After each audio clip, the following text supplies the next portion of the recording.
Lens maker formula की derivation के लिए दो इंपॉर्टेंट इक्वेशंस हैं जो मैं आपको पहले बताऊंगी, उसके बाद डेरिवेशन पे जाऊंगी। पहली है when refraction from rarer to denser medium. जब लाइट रे रेयरर से डेंसर में जाएगी तब हम इक्वेशन लिखते हैं। रेयरर के लिए हम μ1 लिखेंगे, रेयरर मीडियम के लिए। तो क्योंकि रेयरर से जाएगी तो रेयरर μ1 से स्टार्ट करेंगे इक्वेशन को लिखना, -μ1 से, फिर अपॉन u प्लस μ2 जो दूसरा मीडियम आया डेंसर में गई तो दूसरे पर दूसरा medium μ2 upon v is equal to μ2 minus μ1 upon r। यहाँ पर साइन का ध्यान रखेंगे, लेफ्ट साइड को μ1 माइनस का है तो राइट साइड को भी μ1 माइनस का ही होगा, और μ2 प्लस का है तो राइट साइड को भी प्लस का आएगा। और जो नीचे वाली टर्म्स हैं u v r जैसे लेंस फार्मूला और मिरर फार्मूला में होता है। और इन द सेम वे दूसरी इक्वेशन है when light rays goes from denser to rarer medium, यानी कि जब रिफ्रैक्शन डेंसर टू रेयरर होगा तो डेंसर मीडियम को हम μ2 से रिप्रेजेंट करते हैं। तो इक्वेशन बनेगी, पहले डेंसर में था ना, तो denser minus μ2 upon u plus μ1 upon v is equal to μ1 minus μ2 upon r। समझ आ गया ना? जहाँ से लाइट रे जाएगी यानी कि जहाँ से रिफ्रैक्शन होगा वो पहले मीडियम का रिफ्रैक्टिव इंडेक्स पहले लिखना है और वो माइनस में ही लिखना है, फिर बाकी दूसरे पर। और इस राइट हैंड साइड को तो साइन का पता लग गया कैसे, यहाँ पर भी वैसे ही है। μ2 इधर लेफ्ट साइड को माइनस का है तो राइट साइड को भी माइनस का ही लिखना है, और नीचे ये टर्म्स याद रह जाएंगी, u v r से ही रखना है इसको। हो गए ना दोनों ध्यान में? एक भी अगर याद है ना तुम्हारे को तो दूसरी याद रह जाएगी। μ1 की जगह μ2 है, μ2 की जगह μ1 है, μ2 की जगह, ठीक है, ये देख लीजिए। बस ध्यान रखना कि जहाँ से जा रही है उसका रिफ्रैक्टिव इंडेक्स पहले लिखना है उस मीडियम का। डन। चलिए अब नेक्स्ट स्टार्ट करते हैं डेरिवेशन इस लेंस मेकर फॉर्मूला की। चलिए बात करते हैं derivation of lens maker formula. इसके लिए आप एक कन्वेक्स लेंस ड्रॉ कर लेंगे और फिर ये एक प्रिंसिपल एक्सिस ड्रॉ करेंगे बिल्कुल इसके बीचों बीच से। और अब ये देखो, ये एक्स वाई ये वाला कर्वेचर है XP1y, ये एक फर्स्ट कर्वेचर है, तो इसलिए इसका ये जो पोल होगा वो P1, और ये दूसरे वाला XP2y रिफ्रैक्टिंग सरफेस, यहाँ पर ये दूसरा कर्वेचर है, इसका पोल P2 हो जाएगा।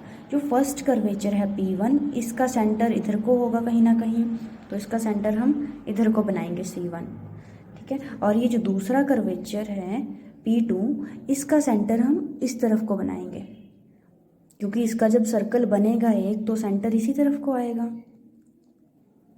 अब P1 और C1 के बीच का डिस्टेंस R1 बोलेंगे, रेडियस ऑफ कर्वेचर होता है पोल और सेंटर के बीच का डिस्टेंस, और P2 और C2 के बीच का डिस्टेंस R2 हो जाएगा। अब पॉइंट ऑब्जेक्ट कंसीडर करेंगे बियॉन्ड C2। यहाँ से एक इंसिडेंट रे ड्रॉ की, फिर जैसे ही हम एक इंसिडेंट रे ड्रॉ करते हैं तो ये जो रिफ्रैक्टिंग सरफेस होता है उसकी बाउंड्री से सेंटर तक एक नॉर्मल ड्रॉ किया जाता है। तो इस बाउंड्री के लिए, इस सरफेस के लिए सेंटर ये है C1, तो यहाँ से नॉर्मल ड्रॉ करेंगे। अब when light rays goes from rarer to denser medium then light bend towards normal, तो ये थोड़ा सा नॉर्मल की तरफ को बेंड करेगी लाइट, ऐसे थोड़ा सा बेंड दिखाना है इसको। फिर यहाँ पर फर्दर रिफ्रैक्शन होगा। अब इस पॉइंट पे ये हो गया P2 वाला कर्वेचर, P2 के लिए सेंटर क्या है, C2 है, तो अब यहाँ से जो नॉर्मल बनेगा वो C2 से क्रॉस करेगा, तो C2 से यहाँ तक का नॉर्मल बना दो इस पॉइंट B तक का। अब लाइट रेज डेंसर से रेयरर मीडियम में जा रही है, तो अब ये जो रे है हमारी रिफ्रैक्टेड रे, ये अवे फ्रॉम नॉर्मल जाएगी, इस नॉर्मल से इस तरफ को बेंड होगी ये, तो ये इस तरफ को बेंड हो जाएगी इस तरह से, और जहाँ पर ये प्रिंसिपल एक्सिस पे मीट करेगी वहाँ पर बन जाएगी इमेज आई। और अगर यहाँ पे ये रिफ्रैक्शन, सेकंड वाला रिफ्रैक्शन नहीं हुआ होता तो ये कहाँ को जाती, ये डायरेक्ट, ये जो पीछे वाली रे थी ना बीच वाली लेंस के बीच में जो है वो डायरेक्ट आगे को चली जाती, और जहाँ पर ये जाती वहाँ पर इमेज बनती I1।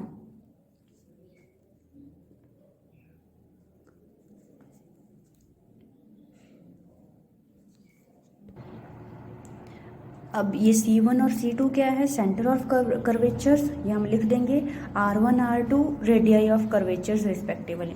और C, ये जो C है बीच में, इसको हम ऑप्टिकल सेंटर कहते हैं।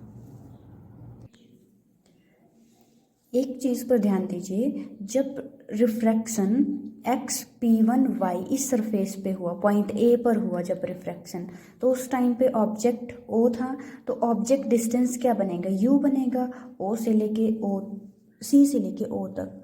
तो हम ऑब्जेक्ट डिस्टेंस लिख देंगे U। और जब यहाँ पे रिफ्रैक्शन हुआ तो इमेज कहाँ बन रही है, इमेज ये डायरेक्ट लाइट रिफ्रैक्ट होके यहाँ पर जा रही है I1 पर, तो इमेज बन रही है I1 पर। तो इमेज डिस्टेंस को हम लिख देंगे V1। ठीक है, तो मैंने यहाँ पर लिख दिया है कि जब रिफ्रैक्शन एट सरफेस XP1Y पर हुआ, आप ये भी लिख सकते हो when refraction at point A, तो उस टाइम पे ऑब्जेक्ट डिस्टेंस क्या बना, U। ऑब्जेक्ट डिस्टेंस से हम रिप्रेजेंट करते हैं तो U को U ही लिखेंगे। इमेज डिस्टेंस को हम V लिखते हैं, वो क्या बन गया, V1 हो गया, हमने उसको V1 से रिप्रेजेंट कर दिया। और रेडियस ऑफ कर्वेचर R1 ही आएगा, क्योंकि इस तरफ को डिस्टेंस ये R1 ही है इस कर्वेचर के लिए, रेडियस ऑफ कर्वेचर। अब जब ऑब्जेक्ट रेयर मीडियम में होता है, जब ऑब्जेक्ट रेयर मीडियम में होता है, तो उस टाइम पे जो हमारे पास इक्वेशन बनती है वो ये बनती है -μ1/u, यानी कि ऑब्जेक्ट किस में है, μ1 रेयर मीडियम में, μ1 फॉर रेयर मीडियम, और प्लस μ2/v। v मतलब यहाँ से रिफ्रैक्शन हुआ तो यहाँ से याद रखना है। फिर जो बाकी बच के दूसरा medium μ2/v is equal to, जैसे इस तरफ लिखा है ना, जैसे यहाँ पर साइन है μ1 माइनस का है और μ2 प्लस का है, यहाँ पर भी सेम साइन है, μ2 को प्लस का रखा है और μ1 के साथ माइनस लगा दिया है अपॉन r। इस तरह से आपको इसको याद रखना है। अब यहाँ पर हमारे पास, क्योंकि हमारे पास इमेज क्या हो गई है V1, तो हम V को रिप्लेस कर देंगे यहाँ पर 1 से, और R भी क्या हो जाएगा, R1। इस तरह से हमारी ये पहली इक्वेशन बन जाएगी। अब नेक्स्ट क्या हुआ, नेक्स्ट हुआ रिफ्रैक्शन एट पॉइंट B, यहाँ यानी कि हम बोल सकते हैं XP2Y सरफेस पे रिफ्रैक्शन हुआ। अब जब रिफ्रैक्शन पॉइंट B पर होगा दूसरा रिफ्रैक्शन, तो हमारे पास ये जो I1 बनी थी इमेज, वो एज एन ऑब्जेक्ट एक्ट करेगी। ठीक है, तो ऑब्जेक्ट डिस्टेंस हो जाएगा V1, और फाइनल इमेज वो इमेज की तरह ही, वो इमेज ही आएगी I। तो इसके लिए हम इमेज डिस्टेंस को हम रिप्रेजेंट करेंगे V से, I के लिए। ठीक है, अभी इसीलिए मैंने यहाँ पे लिख दिया कि ऑब्जेक्ट अब हमारे पास जब रिफ्रैक्शन हुआ XP2Y पर, तो ऑब्जेक्ट हमारे पास I1 बिहेव करेगा एज एन ऑब्जेक्ट और इमेज I होगी। तो इसके लिए ऑब्जेक्ट डिस्टेंस U हो जाएगा V1 और इमेज हो जाएगी V is equal to V। अब जब ऑब्जेक्ट, अब लाइट रे कहाँ से जा रही हैं, अब क्योंकि यहाँ तक तो पहुँच गई थी लाइट, यानी कि डेंसर में है अभी लाइट, अब डेंसर से निकलेगी बाहर, तो यानी कि डेंसर टू रेयर जाएगी, तो डेंसर से निकलेगी। तो जब डेंसर में ऑब्जेक्ट, हम कह सकते हैं कि अब ऑब्जेक्ट कहाँ पे है, डेंसर में है। तो लाइट रे कहाँ से, और लाइट हम ये भी बोल सकते हैं light ray goes from denser to rare medium. तो उस केस में ये जो हमारे पास इक्वेशन बनती है, ये बनती है बस जो ऊपर बनी है ना रेयर मीडियम वाली, उससे जस्ट अपोजिट हो जाएगी, साइन अपोजिट हो जाएंगे। μ1 वहाँ पे μ1 था, यहाँ पर μ1 की जगह μ2 कर देना है, -μ2 के हो जाएंगे प्लस μ1, और μ1 माइनस μ2 सेम है ना, इधर को μ2 माइनस का है तो इस तरफ को भी माइनस का ही आएगा। बस जस्ट ये वाली इक्वेशन याद रखना, दूसरे वाली ऑटोमेटिकली याद रह जाएगी। जहाँ पर μ1 है वहाँ पर μ2 लिख देंगे आप, जहाँ पर μ2 है वहाँ पर μ1 लिख देना है। ठीक है, बट अब हमारे पास u की जगह क्या है, V1, तो u को रिप्लेस कर देंगे V1 से, और v तो v ही रहेगा, और r किससे रिप्लेस करेंगे, अब दूसरे रिफ्रैक्टिंग सरफेस के लिए रेडियस ऑफ कर्वेचर R2 होगा, तो r को R2 से रिप्लेस कर देंगे। ठीक है, कर दीजिए। देखिए अब हमारे पास इक्वेशन ये बन गई। अब हमारी जो फर्स्ट इक्वेशन थी वो क्या थी, उसमें था हमारे पास फर्स्ट इक्वेशन में इस तरफ को था μ2 माइनस μ1, और इस इक्वेशन सेकंड इक्वेशन में आ रहा है μ1 माइनस μ2। तो हमें सिमिलर करना है, हमें इसको μ2 माइनस μ1 ही बनाना है, सेम बनाना है इनको। तो हमें क्या करना पड़ेगा, माइनस को कॉमन ले लो तो ये अपोजिट हो जाएंगे, पहले μ2 लिख दो फिर μ1 आ जाएगा। अब हम क्या करेंगे, इन फर्स्ट और सेकंड इक्वेशन को ऐड अप कर देंगे। लेफ्ट साइड को लिख दिया ऐड करके, और राइट साइड को लिख दिया ऐड करके, क्योंकि यहाँ पे प्लस ही होगा बट यहाँ पे माइनस है तो प्लस माइनस माइनस ही आएगा।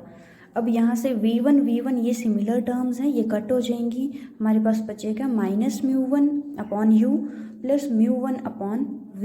इस साइड को हम क्या करेंगे, μ2 माइनस μ1 को कॉमन निकाल लेंगे। तो देखिए हमारे पास क्या बनेगा, μ2 माइनस μ1, और अंदर रहेगा हमारे पास, ये तो बाहर निकल गया है तो बचा 1/r1 माइनस 1/r2। अभी हमारे पास μ1 सब जगह पे दिख रहा है ना, हमें μ1 को कट करना है यहाँ से। तो हर एक टर्म को दोनों साइड लेफ्ट राइट साइड μ1 से डिवाइड कर दो।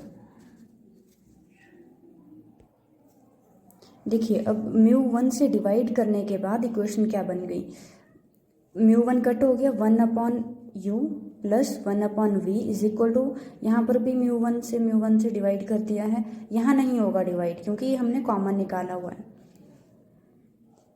ये सेम रहेगा, यहाँ पर μ1 कट हो गया 1। अब μ2 अपॉन μ1 होता है रिफ्रैक्टिव इंडेक्स सिंपल म्यू, ठीक है, तो इसको रिप्लेस कर दो म्यू से, तो यहाँ पर बन जाएगा is equal to mu minus 1 into 1/r1 minus 1/r2।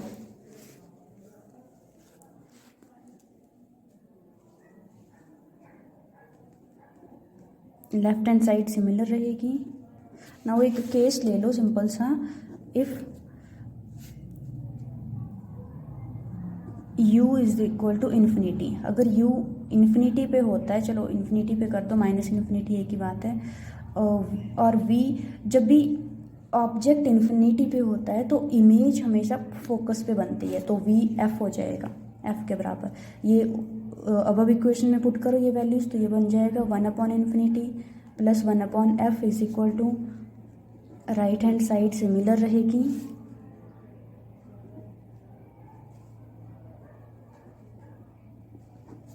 सो ये 1/∞ 0 होएगा और बचेगा सिर्फ 1/f इज इक्वल टू